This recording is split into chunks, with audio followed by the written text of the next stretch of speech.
Alors, un record a été fait en modèle 3. Ils ont traversé les États-Unis en 45 heures et 16 minutes. En moins de 2 jours, en gros.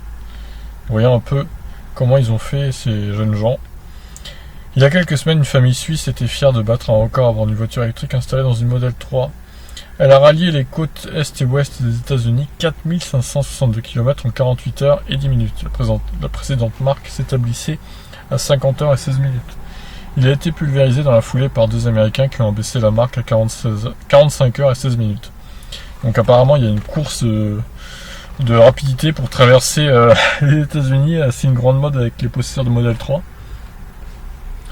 Le 5 août 2019, dans les colonnes de The Verge, Lars Thompson, titulaire du premier record, a indiqué qu'il avait 2 objectifs en tête: ne pas dépasser les limites de vitesse et recharger la batterie uniquement quand elle était au plus bas.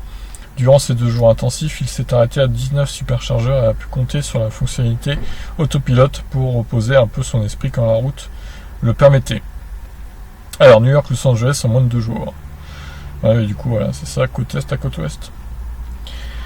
Kyle Connor et Matthew Davis, eux, ont pris beaucoup moins de précautions. S'ils ont utilisé la même voiture, une modèle 3 4 roues motrices avec grande batterie, avec batterie grande autonomie,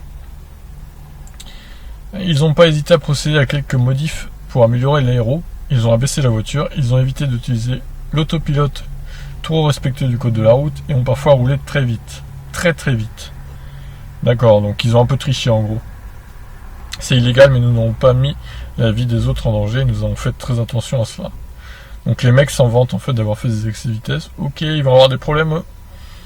Pour réussir le trip sans encombre, tu dois constamment penser à la vitesse, à l'efficience, la position de la prochaine borne et au trafic.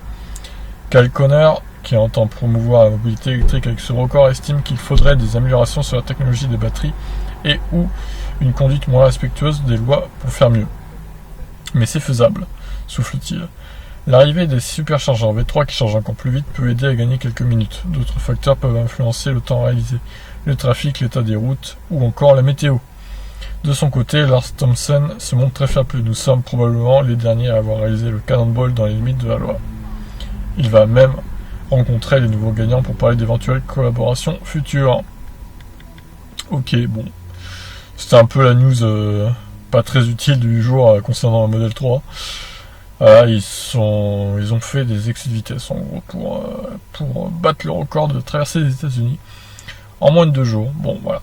C'est à noter, c'est une belle perf, même si bon, ils ont dû faire quelques excès de vitesse évidemment.